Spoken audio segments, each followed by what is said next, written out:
Oui, c'est vrai. À chaque fois qu'on voit un film où il y a un méchant, que le méchant soit un narcissique ou un sociopathe, ce que vous voulez, dans un film ou dans une série, bah à la fin, il se passe toujours quelque chose. Il y a une forme de justice qui arrive, il y a une forme de réparation, il y a une fin morale.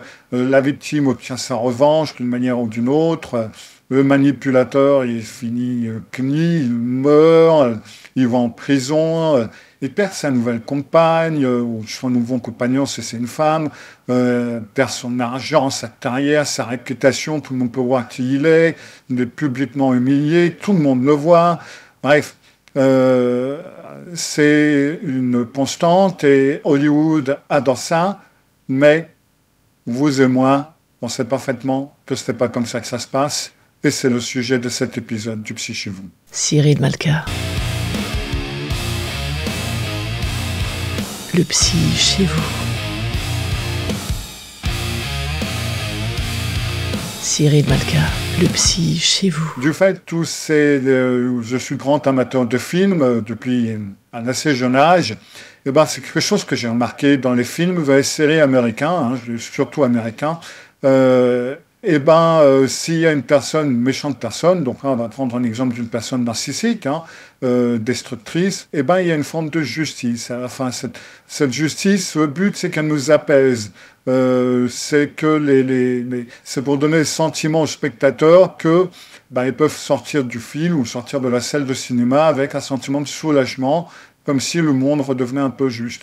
Vous remarquerez, par exemple, qu'à chaque fois qu'il y a un tueur psychopathe, si le tueur psychopathe n'est pas tué dans un dernier échange de coups de feu, et tu l'écris vivant, on va se dire, zut, mais dans ce cas-là, il y a eu le procès, et s'il s'en sort, etc., etc., le psychopathe, il va toujours essayer un dernier truc, essayer d'attaquer le détective ou ce que vous voulez une dernière fois, et là, il y a une bonne excuse pour le flinguer. Un autre exemple, c'est la grande scène du tribunal, le divorce houleux, et le juge qui finit par comprendre. Il y a un détail, il y a quelque chose qui fait tout basculer. Il peut voir clair dans le jeu du narcissique. La mère ou l'autre personne, le père, va obtenir la garde de l'enfant, la maison, la paix, aux parents qui a tant souffert et qui a été traité injustement. La salle applaudit, le juge remet le manipulateur à sa place, et puis on se sent bien. Et n'importe qui, beaucoup de mes clients et de mes clientes qui sont passés au travers d'un divorce avec un ou une narcissique, savent pertinemment que ça n'arrive jamais. Bien au contraire, les narcissiques sont très à l'aise dans les salles d'audience et très souvent peuvent embobiner les juges. Oui, la victime a été traumatisée, et oui, le traumatisme est injuste, mais dans la fiction, le bourreau finit par payer, il reçoit ce qu'il mérite, mais dans la vie réelle, c'est très rare, c'est très, très rare que ça arrive. Même si vous regardez les histoires réelles qui sont très médiatisées, alors là, je pense à l'affaire Jeffrey Epstein, Harvey Weinstein et Ghislaine Maxwell, tout ça avec leur balai rose et tout ce qui s'en est suivi. Alors, il s'est passé quelque chose, il y a eu une conséquence, il y a un verdict, il y a une chute publique. C'était peut-être pas tout à fait pour eux, mais il y a une fin tangible, une fin visible, une forme de justice. Et c'est pour ça qu'on aime ce genre d'histoire, parce que notre cerveau a besoin de ça. On a besoin de sentir, de croire qu'il y a une justice pour pouvoir tourner la page, pour retrouver une forme d'équilibre intérieur. Et les scénaristes de Hollywood ont très bien compris ça. La justice, même si elle est symbolique, elle va nous apaiser, elle va nous réguler, et puis voilà. Mais dans la vraie vie, la vengeance, la punition, la justice, appelez-le comme vous voulez, en fin de compte, ça arrive extrêmement rarement. Le plus souvent, on va voir que la personne narcissique va continuer sa route. Dans les divorces, la personne narcissique va manipuler le système judiciaire, va trouver les failles, va jouer sur les délais, va faire traîner les procédures, va user d'avocats, de paperasse, de stratégies mesquines. Et puis, la personne narcissique va s'en sortir généralement très bien. Elle va continuer à harceler, à provoquer, à piquer parfois pendant des années, hein, même bien après la séparation. La personne narcissique va continuer à siphonner les comptes bancaires, va laisser planer une menace plus ou moins constante. L'autre va vivre dans la peur, très souvent, et quand tout est fini, il va repartir faire sa vie ailleurs avec quelqu'un d'autre ou un nouveau partenaire, très souvent beaucoup plus jeune parce qu'ils sont plus faciles à manipuler, une façade de bonheur comme si, comme si de rien n'était. Au travail, même chose. La personne narcissique va s'en sortir avec les gros arrangements. Si elle se fait virer, elle va se faire virer avec un parachute doré, des accords de confidentialité qui vont les protéger, et puis ils peuvent passer à l'entreprise suivante, ou ils recommencent ailleurs, tout est effacé derrière eux, rien ne va les rattraper parce que tout est caché. Dans les familles, exactement la même chose. Le parent narcissique va continuer à diviser, trianguler, manipuler le système familial, blablabla. Le frère, la sœur toxique ou le cousin, cousine toxique qui n'a jamais levé le petit doigt, qui n'a jamais rien fait, va finir avec la plus grosse part d'héritage. Le parent qui a causé beaucoup de tort à tout le monde va s'en sortir avec des excuses plus ou moins superficielles, même voire des éloges. Et vous, vous voyez ce qui se passe et vous l'avez vécu et vous êtes frustré. Et oui, guérir d'un abus narcissique, c'est extrêmement difficile. Même quand il y a eu justice, parce que même s'il y a eu justice, ça n'efface pas le traumatisme. Le traumatisme, lui, il reste là. Mais quand il n'y a pas de justice, ou quand on ressent qu'il n'y a pas de justice, on monte encore une marche dans le niveau de excusez-moi. On monte une nouvelle marche dans... Pas possible. Mais quand il n'y a pas de justice, on en arrive à un autre niveau de douleur. Et malheureusement, je dois vous dire, il va vous falloir apprendre à vivre avec ça. Parce que le danger dans ce genre de cas, c'est que quand il n'y a pas de justice, ou quand la justice n'existe pas, ou quand elle n'est pas rendue, etc., il y a un grand danger à rester bloqué en attendant qu'elle arrive, en quelque sorte, en attendant d'une revanche, de vouloir à tout prix que le narcissique paie, entre guillemets, que le narcissique souffre aussi à son tour, il échoue. Mais à force de ruminer, à force de réfléchir, à force d'espérer que le mal lui revienne comme un boomerang, ça vous garde prisonnier en fin de compte. Ça veut dire que vous laissez à cette personne de l'espace dans votre tête, dans votre cœur, dans votre vie. Vous restez attaché à cette personne par le ressentiment, certes, on est bien d'accord, mais vous restez attaché à cette personne, vous restez attaché à cette partie de l'histoire, et pendant ce temps-là, votre vie est en train de se passer. Alors oui, c'est vrai, je suis d'accord, c'est vrai, c'est humain de vouloir que justice soit faite, et humaine, c'est naturel, hein, mais rester coincé là-dedans, c'est très très mauvais pour votre santé mentale. Généralement, ce que je dis et ce que j'essaie de faire comprendre à mes clients et à mes clientes, c'est que le vrai signe de guérison après un abus narcissique, tel qu'il soit, que ce soit parent, travail ou partenaire, c'est l'indifférence. C'est le moment où vous n'allez plus rien ressentir. C'est le moment où vous ne souhaiterez plus de mal, vous ne souhaiterez plus de bien, en fin de compte, vous vous en battez les steaks, quoi. Vous êtes tout simplement heureux ou heureuse que cette personne n'a plus d'influence sur votre vie. Ça, c'est ce qu'on appelle la liberté. Et parce que les séquelles, elles vont rester. Il ne faut pas vous leurrer. Il y aura toujours des séquelles, il y aura des cicatrices. Entendu, les blessures se transforment en cicatrices, ça fait moins mal, etc., etc. On est bien d'accord. Mais après une relation avec une personne narcissique, on fait moins confiance aux autres. On devient plus méfiant. On devient plus cynique. On devient plus hyper vigilant. On peut avoir du mal à se sentir à la hauteur. On doute de soi, on culpabilise. Et ça peut être même des années plus tard. Hein. On va reproduire des réflexes qu'on a appris pendant la relation. On va s'auto-réalitentionner. On va minimiser nos besoins. On va sans cesse rechercher une forme de réassurance. Et tout ça, ça peut durer très, très, très longtemps. Alors, il y a une ancienne victime de la Shoah qui a écrit des bouquins et très philosophiques, très intéressants, Viktor Frankl, qui a dit « Ce qui doit donner de la lumière doit endurer la brûlure ». En gros, vous avez traversé le feu, vous avez souffert, vous avez été brisé, mais vous êtes là.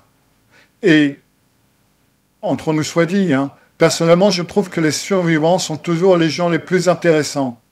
Répond pas avec, sont beaucoup plus intéressants que ceux qui n'ont pas vécu ce genre de choses, qui n'ont pas survécu à ce genre de choses, et sont beaucoup plus intéressants que les personnes narcissiques.